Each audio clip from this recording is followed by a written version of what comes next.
따르면 은혜가 따라요. 할렐루야. 얼마 전에 서울 명동에 있는 빌딩 13층 옥상에 18살 묵은 한 소녀가 건물 아래로 뛰어내리려다가 출동한 경찰에 의해서 30여 분 만에 구조되는 그러한 일이 발생했습니다. 이 소녀는 본래 인천에 살고 있는 그러한 소녀였는데 가정 불화가 생기면서 가출을 했고, 그래서 지난해 청소년 쉼터에서 생활을 해 왔는데 고아신세가 된 자신의 처지를 비관하고 스스로 목숨을 끊어야 되겠다 해서 그와 같은 소동을 벌였다라고 하는 겁니다.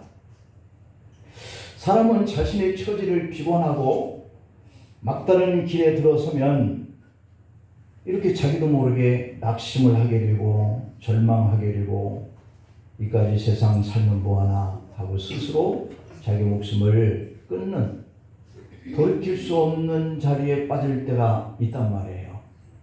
최근 들어서 청소년들의 경우에 이 사고사, 그 다음으로 많은 것이 바로 이 자살이라고 합니다. 한 사고도 일어나서 죽게 되는 청소년들도 있지만 그 두 번째에 그 죽는 이유는 자살이라는 거예요. 어른들도 마찬가지입니다. 인간의 10대 사망 중에 그 하나가 자살이라고 하는 이 통계가 이미 오래전에 나와 있습니다. 한동안 잠잠했던 인터넷 이 자살 사이트도 또다시 고개를 들면서 이제는 집단 자살을 공모하면서 서로 독약을 판매하는 이런 지경에까지 이르고 있다라고 하는 것이 오늘 우리의 현실입니다. 이렇게 우리 주변에서 삶을 비관하고 스스로 목숨을 끊어내는 그 원인이 무엇이냐라고 하는 것을 우리가 알 필요가 있죠. 그건 다름이 아니라 내가 현재 당하고 있는 이 문제 속에서 내가 더 이상 해결할 수 있는 길이 없구나 라고 생각할 때에 낙심을 하게 되고 절망하게 되고 끝내 삶을 체념하게 된다는 겁니다.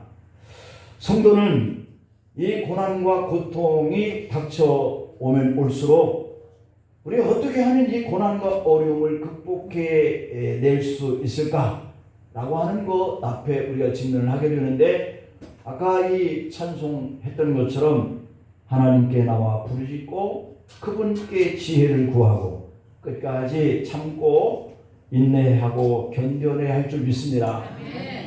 성도이니까 오늘 이 본문 속에 말씀하고 있잖아요. 우리가 당하고 있는 내가 이렇게 살면 뭐하나 하고 생명을 끊어내 버리려고 하는 이런 단계에 있어도 이것은 하나님 나라의 영광에 비해서 좋기 작은 것이 불과하다는 거예요. 우리가 이것을 아는 지혜를 얻었으니 얼마나 감사해요. 그래서 조금 고난과 어려움에 당면하더라도 이것은 우리가 살면서 하나님 나라에 갈 거에 비하면 아주 작은 것이 불과하구나 이렇게 생각하는 것이 성도인 줄 믿습니다. 그래서 포기하거나 낙심하거나 절망하면 안 된다는 거예요. 그 작은 것 앞에, 그 경한 것 앞에 내 생명을 끊어내 있을 수 없는 일이라는 것이죠. 그래서 고난 속에서 포기한 사람의 결과는 결국 죽음이니 그 죽음은 자신의 생명을 끊어내는 것이기 때문에 저주인 거예요. 그러니 내가 이 작은 것에 포기하고 낙심하고 절망해서 내 생명을 끊어내는 것은 바로 저주가 된다라고 하는 것이죠. 그러나 고난 속에서도 내가 왜 이 고난을 당하지? 라고 하는 그 의미를 깨닫게만 된다면 그것은 충분히 오히려 우리가 극복해낼 수 있게 되고 그것이 큰 축복이 된다는 겁니다. 고난을 뛰어넘으면 그것이 축복인 줄 믿습니다. 그래서 우리 기독교 신앙은 희망이고 용기예요.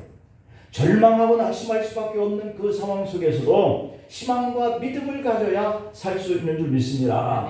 우리가 살아오는 과정 속에 경험했잖아요.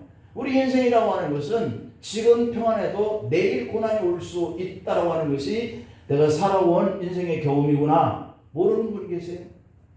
그게 인생인데 그러한 고난쯤 한 번 더 당했다고 해서 내 생명에 이제 더 살 필요가 없구나. 이렇게까지 극단적으로 생각할 필요가 뭐가 있겠습니까? 생명의 삶이라고 하는 이 책에 이런 내용이 기록되어 있었어요. 사실보다 중요한 것은 태도다. 뭐보다 중요한 것은? 사실보다 중요한 것은 태도라는 거예요. 내가 이 어려운 문제를 겪은 것은 현실이잖아요. 근데 이 현실의 환경에 이 사건보다 더 중요한 것은 이것을 보고 난 이후에 내가 생각하는 거. 그것이 태도거든요. 이게 중요한 거예요. 아, 이런 일이 내게 와? 이럴 수는 없지. 왜 내가 하필 이런 일을 경험해? 그리고 높은 데 올라가서 뛰어내버린다면 그게 태도거든요. 그리고 현실은 내가 그것을 느끼고 뛰어내리게 하는 것에 불과한 건데 안 뛰어내릴 수도 있는 것이 내 태도거든요. 어떤 난감한 그러한 사실 앞에 내가 부딪힌다 해도 우리가 그 사실을 어떻게 생각하고 어떻게 받아들이느냐, 그리고 내가 태도, 행동에 따라서 결과가 죽음이냐 아니면 또 다른 좋은 일로 변화되는 그 축복을 만끽하느냐, 이 결과가 나타나는 거예요.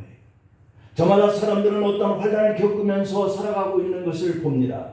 그러나 그 환난을 어떻게 생각하느냐, 내가 그것을 믿음의 눈으로 볼 것이냐 아니면 세상적인 그 절망의 눈으로 볼 것이냐, 이에 따라서 결과가 달라진다는 거예요.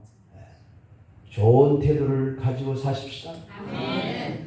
독일의 신학자 몰트만은 신앙이라고 하는 것은 곧 희망이다, 이런 얘기를 했어요. 그래서 우리가 신학적으로 희망의 신학이라고 분리를 하고 있는데요. 신앙은 다른 게 아니에요. 바로 희망이라고 하는 것이 신앙이라는 겁니다. 희망을 잃어버리고 절망하고 낙심하면 그 속에 믿음이 상실되는 거예요. 믿음이 없는 거예요. 아무리 우리가 이 사회가 우리 배주사님 기도하는 것처럼 이 사회가 혼탁해져 가고 있고 또 내가 살고 있는 이 가정에 어려운 문제가 자꾸 다가온다 해도 우리는 하나님의 축복을 구하는 신앙이 있어요. 그러니까 희망이 있다는 거예요. 신앙이라고 하는 것은 곧 희망이니까. 잠언 15장 13절 말씀 볼까요? 잠언 15장 13절 말씀 보면 마음의 즐거움은 뭐다? 얼굴을 빛나게 하는 거예요. 그리고 마음의 근심은 심령을 상하게 하느니라.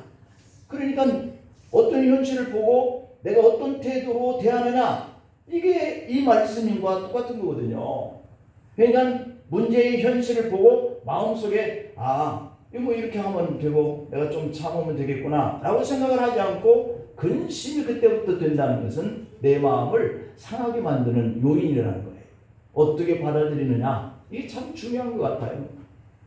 근심이 내 마음을 지배할 때 우리의 심령이 상하게 된다. 심령이 상하면 결국은 내가 아찔한 그 선택을 하게 될 수도 있다는 거거든요. 그러므로 성도는 항상 긍정적인 생각을 가져야 할 줄 믿습니다. 비관적인 생각을 버리고 낙관적인 생각을 해야 돼요. 우리가 이 교회에 그제 금요일 날 이런 일이 일어났는데 새벽까지도 괜찮았거든요. 그랬더니 한 10시쯤 돌아봤는데 뭐가 번쩍번쩍 바닥에서 빛이 나는 거예요. 저쪽 틈에서 물이 좀 새나? 하고 봤더니 아니에요. 앞으로 올수록 더 물이 막 밀려오는 찬스였어요. 그래서 저 뒤에 의자까지는 아직 도착하지 않은 물. 그때부터 문자를 넣었더니 우리 최기태 집사님 제일 먼저 달려오시고 이천재 집사님 달려오고 김승국 집사님 달려오고 김양희 권사님 달려오고 그래서 이거 그래도 어렵지만 함께 동참해 주시는 분들이 계시니까 얼마나 힘이 나고 얼마나 은혜가 되는지. 그러니까 고난당하는 그 현실 앞에 은혜가 있어요. 그러니까 생각을 바꾸는 거예요.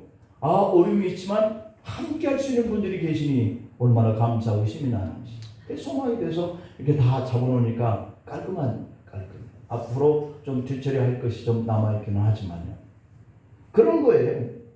이 환경 속에서 낙심할 것인지 아니면 더 좋은 은혜를 생각하면서 희망을 갖게 되든지, 루터가 종교개혁을 하다가 절망 속에서 좌절하게 됩니다. 그때 루터의 아내가 루터에게 하나님이 죽었느냐고 그렇게 반문하면서 힘을 낼 것을 독려했다는 거예요. 그러니까 하나님이 죽었느냐고 질책하는 아내의 말을 듣고 루터는 다시 하나님 앞에 도우심을 간구하고 용기를 얻고 다시 종교 개혁을 이뤘다는 말이겠어요. 그래, 우리 신앙인이지만 갑자기 당한 어려움과 고난 앞에는 누구든지 낙심하고 실망하고 좌절할 수 있어요. 그러나 한 번만 더 생각해 보면 이렇게 루터가 다시 희망을 갖고 종교개혁을 이뤄냈던 것처럼 해낼 수 있는 거예요. 그때 루터가 하나님 앞에 도우심을 간구하면서 지어 불렀던 그 찬송가가 585장 내 주는 강한 성이요 라고 하는 찬송가였어요. 그렇게 어려움을 당하니까 이런 놀라운 찬송가를 만들어내는 역사가 일어나잖아요. 내 주는 강한 성이요 방패와 병기 되시니 큰 환난에서 우리를 구하여 내시리로다. 내 힘만 의지할 땐 패할 수밖에 없도다. 힘 있는 장수 나와서 날 대신하여 싸우네. 이 장수 누군가? 주 예수 그리스도 만군의 주로다. 당할 자 누구냐? 반드시 이기리로다. 할렐루야. 그래, 우리가 부르짖고 기도하면 주님께서 나와서 대신 싸워주시니 그 주님을 당할 자가 누가 있겠어요? 이 찬송가가 종교개혁의 주제가 되어서 절망적인 상황 속에서도 하나님이 함께 하시는구나 이렇게 생각하고 결국 루터는 종교개혁을 성공적으로 마무리했습니다. 여러분, 지금도 우리는 혼자가 아닙니다. 아멘? 여러분들 혼자인 것 같이 생각되지만 여러분들을 옹면하는 천군의 천사가 있다는 말이에요. 당장 눈에 보이는 현실이 아무리 참담하다 할지라도 결코 절망에 빠지거나 체념하면 안 된다는 거죠. 잠언 17장의 22절에 보면 믿음의 성도에게는 언제나 주님의 든든한 방패가 있고 병기가 되어주시는 분이심이 기록되어 있는데요. 마음의 즐거움은 양약이라도 심령의 근심은 뼈를 마르게 하도다. 잠언 17장 22절의 말씀. 그렇습니다. 나의 번민이 나를 병들게 하고 쉽게 늙게 하라. 그러니까 번민하지 마세요. 조금씩 늙어가는 것을 막을 수 있다는 거. 네, 연세가 드신 분들이, 저는 생각해봐요. 여기 계시는 분들만큼 그렇게 살려고 하면 얼마만큼이 이 계산이 되어지는데, 그만큼 저 정도로 건강을 유지하면서 사는 게 얼마나 큰 은혜냐 하는 생각을 할 때가 있습니다. 건강하십시오. 어제 우리 서재인 원사님이 달려오셨어요. 어제 토요일 날. 복숭아를 어깨에다 메시고 지팡이를 집으시고 교회 들어와서 기도하시고 저를 만나는데 가슴이 너무 뭉클했어요. 웬분이 바로 이렇게 짊어지시고 이렇게 오세요. 그랬는데 오고 싶으셔서 제가 심란하고 제가 실망하고 있을까봐 위로해 주시기 위해서 오셨다는 거예요. 할렐루야. 우리 박수 한번 보냅시다. 복숭아 때문이 아니에요. 오셨다는 거 빗방울이 막 썼는데. 사무실에서 앉아서 보니까 권사님이 저 앞에 막 오시더라고요. 이 앞에 지나다니시는 분 제가 사무실에서 다 봅니다. 우리 김명욱 권사님, 집사님 늘 왔다 갔다 하시는 거 다 보고 교회 이렇게 쳐다보고 가시는 것도 다 보여요. 너무 좋아요. 교회에 관심을 가지시고 이렇게 오셔서 기도하고 가시고 하는 모습들이. 그래서 우리 마음속에 번민하지 말고 어려움이 있으면 교회 찾아와서 주님께 부르짖고 이렇게 하십시다. 사실 오늘 이 본문의 배경을 보면요, 고린도의 사정인데 고린도는 경제적으로 아주 풍요로운 도시였고요. 각종 범죄가 성행하는 그런 도시였어요. 여러분, 잘 살면 잘 살수록 범죄가 더 많아지는 줄 압니다. 여기에 물들어서 고린도 교회도 성도들 간에 파당이 생기고 싸움과 분쟁이 일어나고 또한 사치와 쾌락에 빠지고 이단들의 표적이 되었습니다. 바울은 이런 소식을 전해 듣고 마음이 얼마나 아팠는지 몰라요. 그래서 바울은 고린도에 있는 성도들에게 당부의 편지를 써서 보냅니다. 고린도 교인들은 바울의 권고를 듣지 않습니다. 네가 뭔데? 이런 식이죠. 그러나 계속해서 바울은 눈물로 이 고린도 후서의 편지를 또 쓰죠. 그러면서 전하자 결국은 고린도 교회 성도들이 회개하고 다시 올바른 신앙으로 돌아오게 되었거든요. 바울은 성도들에게 고난이 있을지라도 낙심하지 말자. 나도 수없는 고난을 당했지만 끝까지 인내하고 하나님을 바라보고 있잖아. 그러니 결국 믿음이 승리해 라고 권고를 한 거예요. 그렇다면 여러분, 우리가 고난과 이 환난을 당할 때 낙심하지 말아야 할 그 이유가 뭐냐? 오늘 우리가 생각해 볼 포인트예요. 첫 번째, 연단으로 우리 속사람이 새롭게 되기 때문이다. 아멘. 연단을 받으면요, 그럴수록 또 우리 속사람이 새로워진다는 거예요. 오늘 본문의 16절 말씀을 보면, 그러므로 우리가 낙심하지 아니하노니 겉사람은 뭐하나? 후패하나. 우리의 속은 어떻게? 새롭게 되어진다는 거예요. 우리 육은 낡아질지는 모르지만 우리의 속마음은 더욱더 강해지고 더욱더 그 소망을 가지고 하는 이런 믿음으로 이렇게 성장한다는 거예요. 그래서 성도들이 낙심하지 말아야 하는 이유가 어떤 이유인지를 설명하는데, 겉사람은 후패한다. 그러나 우리의 속사람은 날로 새롭게 된다. 이 말씀을 하고 있는 겁니다. 인간은 아무리 건강해도 100년 이짝저짝입니다. 오래 살기 힘들어요. 시편 90편 10절 말씀을 보니까 우리 연수가 70이요 강건하면 80이라도 그 연수의 자랑은 수고와 슬픔뿐이요 신속하게 가니 우리가 날아가나이다. 이랬어요. 보통 사람들의 평균이 70세 내외라는 거고요. 건강하게 살면 80 정도라는 거죠. 그러나 그마저도 신속하게 가더라는 거예요. 어때 우리 권사님들 신속하게 가죠? 아유, 60이 되니까 금방 70되고 70 됐나 싶으니까 돌아보니까 벌써 80이야. 우리 여기 정 권사님은 벌써 90이에요. 신속하게 가요. 네. 우리 권사님 아주 팽팽할 때 제가 만났었는데 아주 이렇게 연세가 많아지셨어요. 어쨌든 신속하게 갑니다.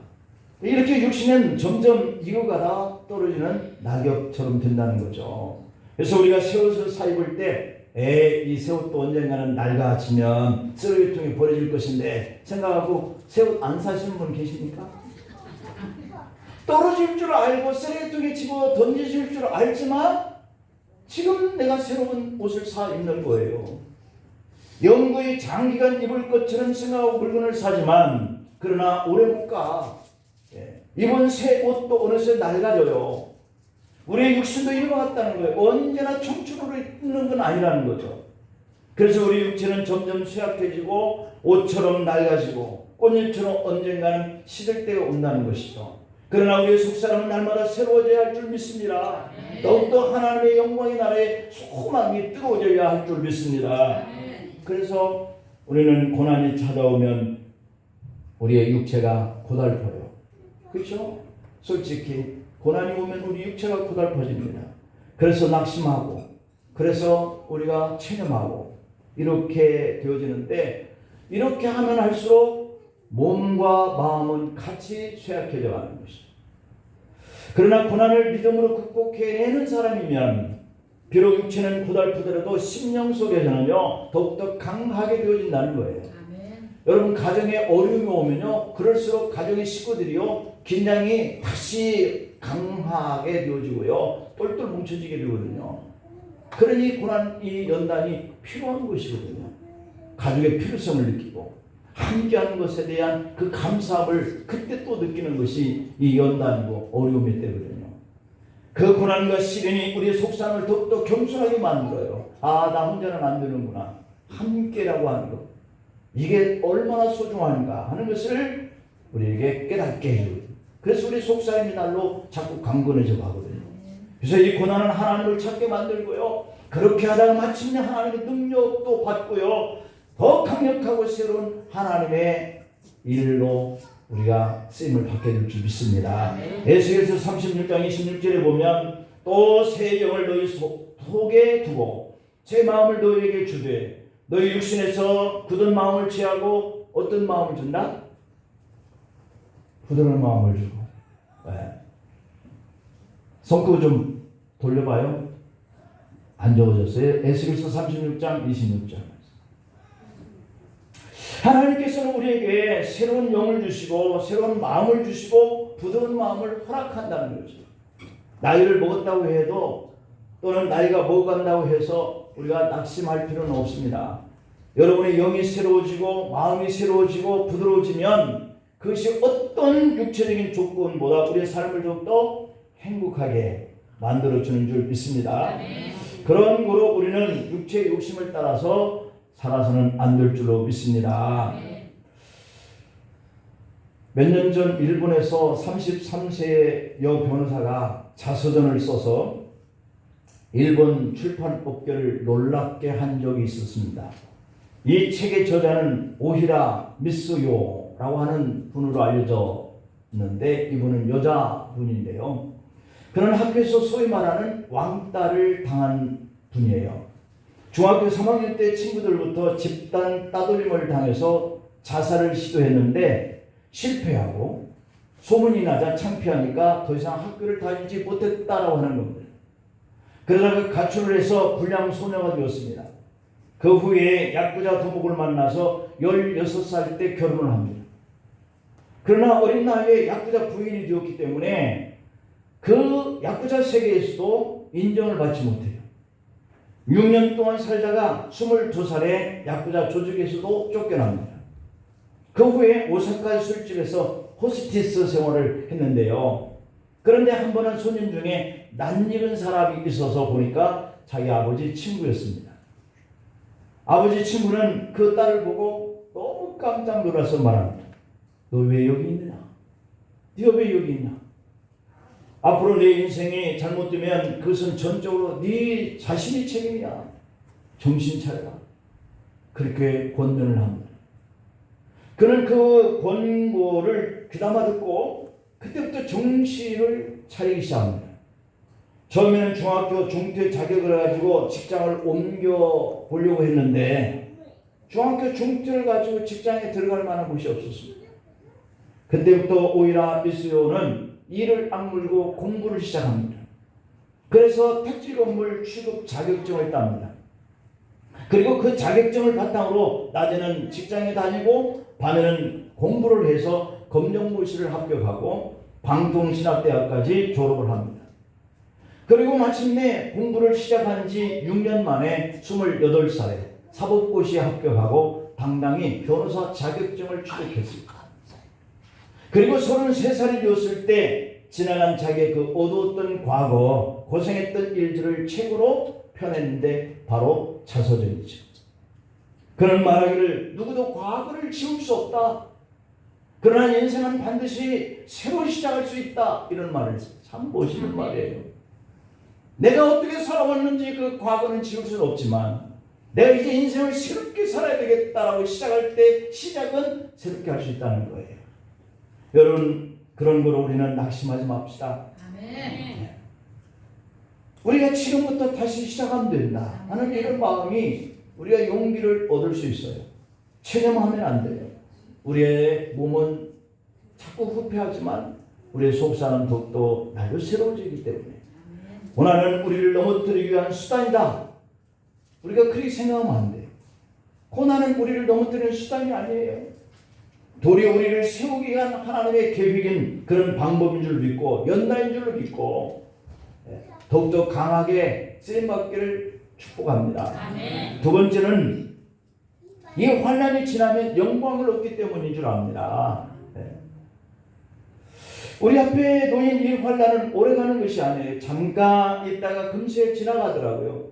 금요일부터 겪는 이 우리 교회적으로 어려움이 것은 이제 다음 주면 보세요. 금방 다 지나갑니다. 언제 이런 일이 있었어? 라고 할 정도로 쉽게 지나갑니다. 우리 앞에 놓인 환난은 오래가는 것이 아니에요. 잠깐 있다가 금세 지나갑니다. 오늘 본문 17절 말씀 볼까요?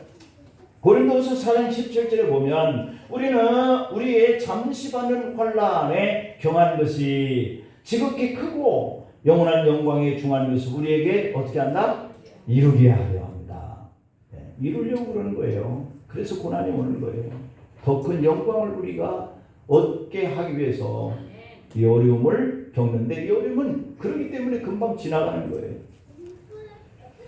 이 고난은 비교할 수 없을 정도로 크고 영원한 영광을 우리에게 가져다 준다는 거죠. 그러니 우리는 사소도 고생한다는 말이 있잖아요. 젊었을 때 사소도 고생을 한다. 왜? 나중에 우리가 행복하기 위해서. 바울은 로마서 8장 18절에서 이렇게 말합니다. 생각건대 현재의 고난은 장차 우리에게 나타날 영광하고 좋게 비교가 안 돼요. 비교할 수가 없죠. 고난은 잠시 있다가 어느 순간 없어지고 마는 거예요. 너 그것은 지극히 작은 것에 불과한 거라는 거예요. 그러나 다가올 영광은 이전에 있던 고난과는 좋게 비교할 수 없고 크고 놀라운 것이다. 믿으시기를 축복합니다. 예수님은 비록 고난과 고통을 받고 어려움 속에서 죽으셨지만 결국에 3일 만에 부활을 하시죠. 그 승리를 체험하고 새로운 역사를 창조해요. 우리도 죽었다 할 만큼 큰 고난이라도 새로운 출발, 재기, 능력 이것을 발휘할 수 있는 줄 압니다. 사도 바울도 감옥에 갇히고 매를 맞고 태장을 맞고 돌로 얻어맞고 배가 파손해서 죽을 고비를 여러 차례 넘기고 또한 강도를 만나고 여러 가지 위협을 당했지만 다시 일어나요. 낙심하지 않았어요. 헐벗고 굶주리고 추워도 그는 다시 소망이 넘쳤어요. 어떻게 그럴 수 있었을까? 어떻게 그럴 수 있었을까? 저도 그 당시에는 다들 그렇게 어려움이 있었지만 교육전도사 때 전임 때 먹을 양식이 떨어져서 군식을 해야 할 때도 겪었어요. 그런데 지금 양식이 없어서 굶고 있나요? 전혀 그렇지 않은 지나가요. 그것은 오히려 저를 더 강하게 만들었던 그런 연단에 불과했어요. 그러니 그 고난은 작은 것이에요. 의로우신 재판장 되신 주님께서 나타나시는 그날에 이 예비된 영원한 멸류관을 쓰기 위해서 우리는 한 걸음 한 걸음 지금 소망을 향해서 나아가고 있는 줄 믿습니다. 그럼 우리가 이런 작은 고난에 쓰러지고 내 인생을 체념하고 저 높은 데 올라가서 뛰어내리면 되겠습니까? 고통과 어려움이 지나자 하나님께서 다윗을 축복해 주셔서 이스라엘 왕으로 삼잖아요. 믿음의 사람은 고난 중에서 끝까지 인내하는 거예요. 그게 결국은 승리하는 겁니다. 환난은 잠시 받는 거예요. 오래가지 않아요. 환난이 지나면 더 큰 영광이 온다는 것을 믿으시기를 축복합니다. 마지막으로 보이지 않는 영원한 것을 소망했기 때문에 보이지 않는 영원한 것을 소망했기 때문에 이 고난을 이겨나갈 수 있었어요. 오늘 18절 말씀에 보니까 우리의 돌아보는 것은 보이는 것이 아니요 보이지 않는 것이니 보이는 것은 잠깐이요 보이지 않는 것은 영원하다. 다 여기서 고난은 잠깐. 그리고 우리가 기대하고 있는 그 영광의 나라는 영원한 것이다. 이렇게 계속 얘기를 합니다. 그리고 마지막에 보이지 않는 것도 이것이 우리의 소망이기 때문에. 그런데 우리가 돌아보는 것은 이게 보이는 것들을 우리가 추구하려고 하는 것이 아니다. 그 보이는 것은 잠깐 있다가 없어지는 거잖아요. 그래서 시브리서 기자는 시브리서 11장 1절에서 믿음은 무엇들의 실상이라? 바라는 것. 여러분들 많이 바라시기를 바랍니다. 보지 못하는 것들의 증거가 믿음이라는 거예요. 믿음은 아직 눈앞에 나타나지 않는 것들을 바라보는 것입니다. 아직 보이지 않는 것들을 증거하는 것이 믿음의 성도입니다. 그럴 때 우리가 현실 속에서 그 승리를 경험하게 되는 거예요. 예전에 비행기가 없을 때 하늘을 난다라고 하는 것은 사람으로서는 꿈에도 생각하지 못하는 일이었어요. 그러나 라이트 형제는 포기하지 않고 하늘을 나는 꿈을 꿉니다. 그 사람으로 인해서 실질적으로 비행기를 설계하게 되고 날개를 만들게 되고, 그리고 오늘날 우리들이 그 비행기 안에 들어가서 세계 모든 것들을 갈 수 있는 이러한 완전체가 된 거죠. 믿음은 바라는 것이 반드시 이루어진다는 확신이거든요. 여러분, 믿음의 확신이 우리 마음속에 있기를 간절히 소망합니다. 부자 되는 것에 소망을 두고 살면 가난하게 되면 낙심을 하게 된다는 거잖아요. 근데 우리가 그것에 소망이 있지 아니하고 하나님 나라에 대한 소망이 크면 우리가 부자 되는 것들 될 때도 있고 또 있던 것이 없을 때도 있겠지라고 생각을 하게 되는 거죠. 그래서 이것을 얻지 못해도 그렇게 큰 실망감이 우리에게 우리의 목숨을 던질 만큼 크게 다가오지는 않아요. 건강의 궁극적인 목적인 사람은 몸이 병이 들면 낙심하잖아요. 가족들이 아픈 것을 보면 낙심하잖아요. 예, 물론 부자도 좋고 건강한 것도 좋습니다. 그러나 그런 것들이 우리가 가는 최종적인 목적을 걸리게 하는 걸림돌이 될 수는 없다는 것이죠. 그래서 우리가 믿음의 사람과 그렇지 못한 사람의 차이는 작은 고난 앞에 벌려서 넘어져 가지고 더 이상 갈 수 없게 되는 사람과 이 고난을 우리가 극복해내야 하는 것으로 생각하는 사람은 그 고난을 뛰어넘어서 더 큰 일을 향해서 갈 수 있는 이런 사람과의 차이가 생기는 거예요. 고난에 넘어지지 마십시다. 성도는 보이지 않는 영원한 것을 바라기 때문에 그것은 있어도 좋고 있으면 더 좋고 없어도 우리가 살아갈 수 있는 이 세상인 것을 우리가 잊으면 안 돼요. 겉사람은 후패하지만 우리 속사람은 날로 새로워져. 환난이 지나면 환난과 비교할 수 없는 그 놀라운 영광을 만나. 그렇기 때문에 보이는 것들로 인해서 실망하지 않기를 간절히 축원합니다. 기도하시겠습니다. 아버지 하나님, 환난이 지나면 그 환난과 비교할 수 없는 그 놀라운 영광을 우리에게 만나게 되기 때문에 어떤 고난과 환난이 와도 그것이 우리를 연단케 하게 하여서 더 큰 영광의 소망을 두고 나갈 수 있도록 우리를 인도하여 주실 줄로 압니다. 아버지 하나님, 그럼에도 불구하고 이 실망과 고난과 환난이라고 하는 이 환경이 우리의 태도를 멈추게 만들지 아니하도록 우리에게 힘과 믿음을 더하여 주옵소서. 예수님의 이름으로 기도하옵나이다. 아멘.